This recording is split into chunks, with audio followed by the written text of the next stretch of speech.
Hey everyone, Marz, that's me, I'm here. For those tuning in, I do use they, them pronouns. I do identify as non-binary.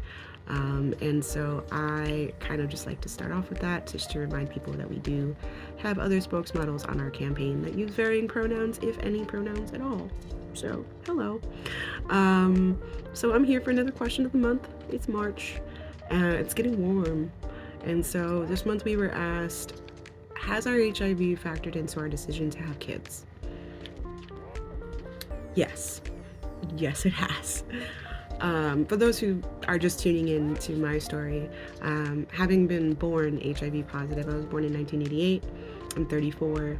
Having been born HIV positive, I kind of have a very strong opinion on this, and it really hasn't changed. I've revisited it, but it hasn't changed. And my thought process is that I vowed a long time ago, actually when I was a teenager, that I was never going to have my own kids. As long as there was a risk, any kind of risk that my child could have, that I could pass HIV to my child, I was never going to have my own. I would rather adopt.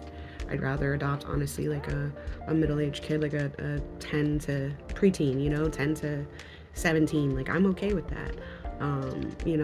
Give a kid in a group home a nice, safe place to lay their head, I would rather do that. And I've kind of always been on that train. I myself was adopted. My aunt adopted me. Thankfully, my mom's sister adopted me. And I honestly wouldn't be here today if she hadn't. She's really the reason why I'm alive. So I support it. I was raised in a very, very strict, like, Christian home, conservative. And so I was raised with the whole, like, you don't have sex until you're married, and true love waits. And so I was raised with the idea that I wasn't going to have sex until I was married anyway, which meant for me, if I was going to get married, then I was going to start a family.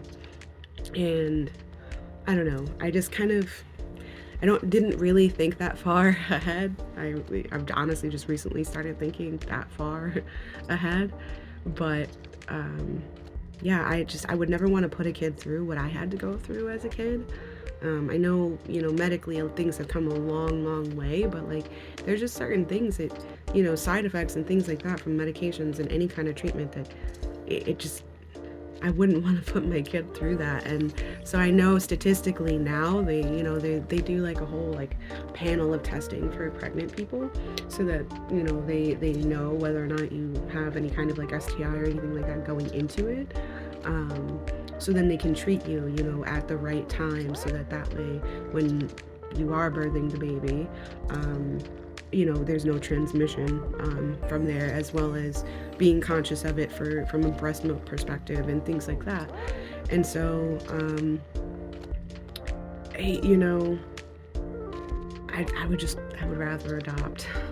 So no, I wouldn't.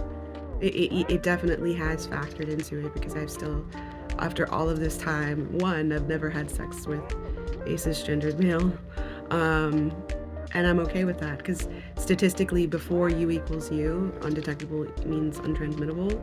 Before that, it was more likely that a male could get HIV or contract HIV, and I didn't ever, in any way, shape, or form, want to be the reason why anyone suddenly tested positive, especially as a teenager, especially as, a young adult. Like, you don't want to do that anyway. It's kind of like COVID, right? Like, I don't know about you, but, if I was sick and I had COVID and then, a couple days later someone else I was around had COVID, like, I'm gonna feel like crap, because I'm gonna feel like I got them sick, and that's no joke. I know what it's like to be sick, and I don't want to do that to anybody. And so with any kind of risk of having a sick kid, and when I say risk, I mean like there's hardly any kids being born anymore HIV positive that are known of, because of the treatments and advancements, and I acknowledge that, but I think I accepted a long time ago that it's just not going to happen, and I'm okay with that. I would really much rather just give another kid a home who needs one. That's my take. Sorry, my dog is shaking the bed a little. I hope you all have a great day, great night, great afternoon, whatever time of day it is for you. Be well.